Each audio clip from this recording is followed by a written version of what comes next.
Doctor साहब ये H9 क्या चीज़ है, इसके पीछे क्या वजूहत होती हैं? H9 जो है ना, ये एवियन इन्फ्लुएंजा बेसिकली वायरल बीमारी है। एवियन इन्फ्लुएंजा जो वायरस है, इसकी मुख्तलिफ इकसाम है।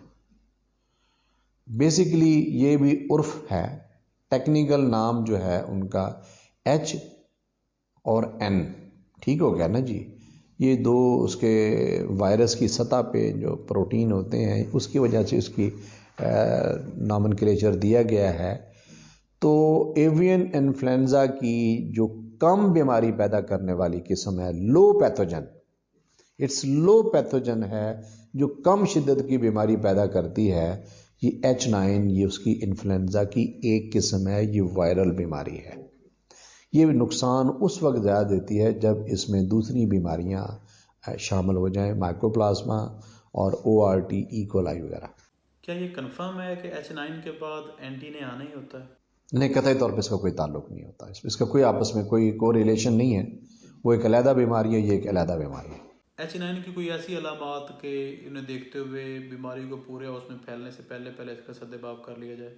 ऐसी कोई अलामत नहीं होती कि जिसको देख के आप कहें कि ये H9 है।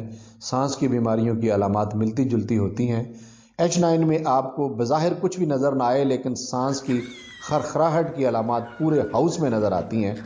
जो H9 बहुत तेज़ी से फैलता है, इससे तो आप इसको पहचान सकते हैं, लेकिन आप ये नहीं कह सकते कि H9 शुरू होने वाला है तो मैं फ्लाक का इलाज कर लूँ, ऐसा पॉसिबल नहीं होता। और पोस्टमार्टम इसकी क्या अलामत होती हैं? पोस्टमार्टम में चूंकि बाकी तो अलामात मिलती जुलती आपको मिलेंगी, लेकिन जो सांस की नाली है, जहां पे जो ट्रेकिया जाके दो में तकसीम हो रहा है, जिस तरह पे IB होता है, वहां पे इसके आपको वो प्लग फॉर्मेशन मिलेगी, जो रेशा जमा हुआ मिलेगा। इसके अंदर जो है थोड़ी सी उसकी शक्ल मुख्तलिफ होती है, लेकिन वो डॉक्टर ही बेहतर बता सकता है। लेकिन आम तौर पे जो मैंने देखा है, वो लंग्स के अंदर भी, डीप ब्रोंकाई के अंदर जाके भी आपको जो रेशा जमा हुआ मिलेगा बाकायदा, जो है ना, वो आमतौर पे H9 में ज़्यादा होता है। मुर्गियों के पंजों पर लाल निशान भी H9 की अलामत होते हैं?